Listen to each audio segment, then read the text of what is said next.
To get started, the first thing you're going to need to do is you need to check your calculator's operating system version. How you can do this is on your calculator, you need to press mode, then scroll down to about and click on enter. This method works on versions 5.8.3 and below, but it also works on many newer versions, but isn't guaranteed to work. But if it does work, when you click on mode and then scroll down to click on about and click on enter, then you're good to go and you're going to need to move on. The next thing you're going to need to do is you need to get this application called TI Connect CE on your computer. How you can do this is you can go to Texas Instruments website and basically get the correct version for your computer, whether you're on Windows, Mac, or Chromebook. However, if you're on Linux, this uses a different type of TILP instead, and once you've gotten the software on your computer, you're basically going to need to open it. The next thing you need to do is you need to connect your calculator. How you can do this is you can get a mini USB cable and connect it to your computer. If your calculator does not appear on your TI Connect CE, try holding the reset button on the back of your calculator for about 2 seconds, and if it still doesn't appear, it probably means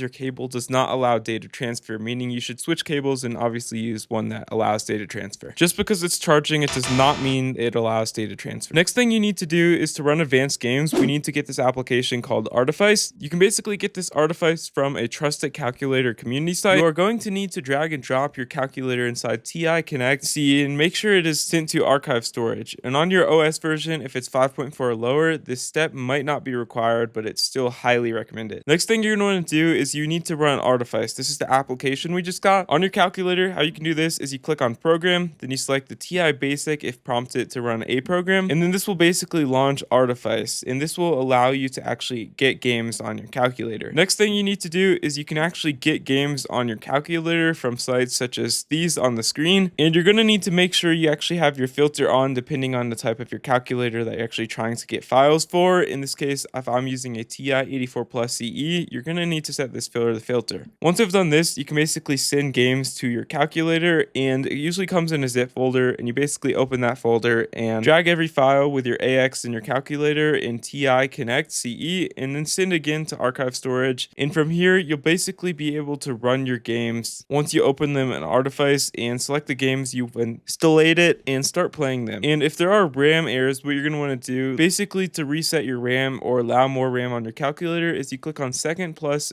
27 enter. This will basically reset and free some memory on your calculator. And that's basically it. I've also linked all these applications in the description, their names below. And if you found this helpful, leave a like and subscribe down below. Thank you so much for watching.